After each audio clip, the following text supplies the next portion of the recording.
भगवान स्पष्ट कहते हैं कि ये 5 लक्षण देखो, तब साधु को साधु समझो।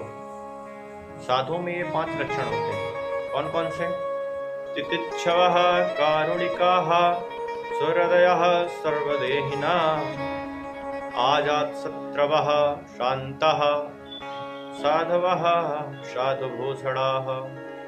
पहला तितिक्षवः, जो सच्चे संत होते हैं वो तितिक्षु होते हैं। तितिक्षु का मतलब द्वंद्वों को सहन करने में समर्थ होते हैं। कहीं सम्मान मिलता है तो कहीं अपमान भी होता है, पर उनके लिए अपमान और सम्मान दोनों समान है।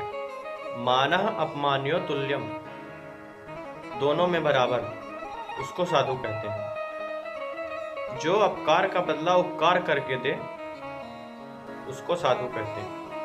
अपने प्रति अनिष्ट की भावना रखने वाले के प्रति अगर उसके मन में कुभाव, अनिष्ट की इच्छा ना आवे, वही साधु है।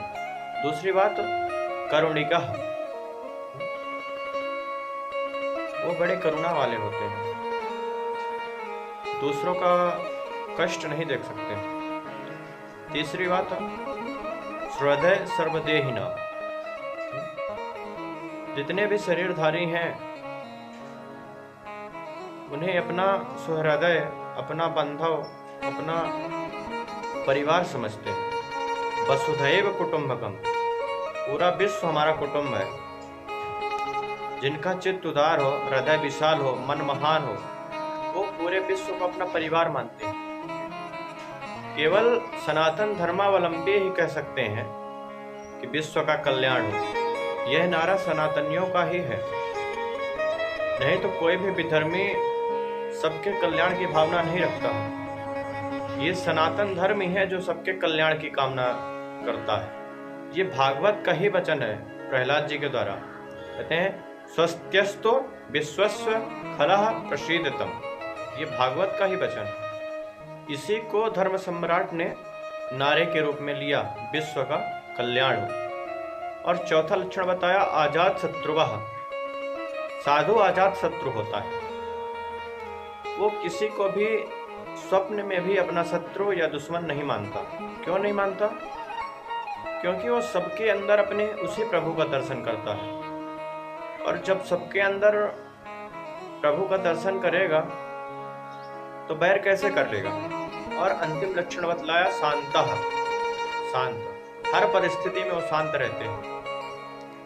जीवन में कितनी भी विषमतम परिस्थितियां क्यों ना आ जाएं, उन परिस्थितियों को भगवान की लीला समझ करके ही प्रसन्न रहता है, शांत रहते हैं। उनके भीतर कभी भी अशांति नहीं आती। प्रलयस्यादि अहंकारम चलाचल विचल नैहि विक्षोभम नैव यस्यन्तः स महात्मा इति कथ्यते। ये महात्मा की परिभाषा है। प्रलय के अहंकार में जब सारा संसार चलायमान हो रहा हो, प्रलय में डूब रहा हो, संसार में हाहाकार मचा हो, उस समय भी संत का चित्त शांत रहे, उसे महात्मा कहते हैं।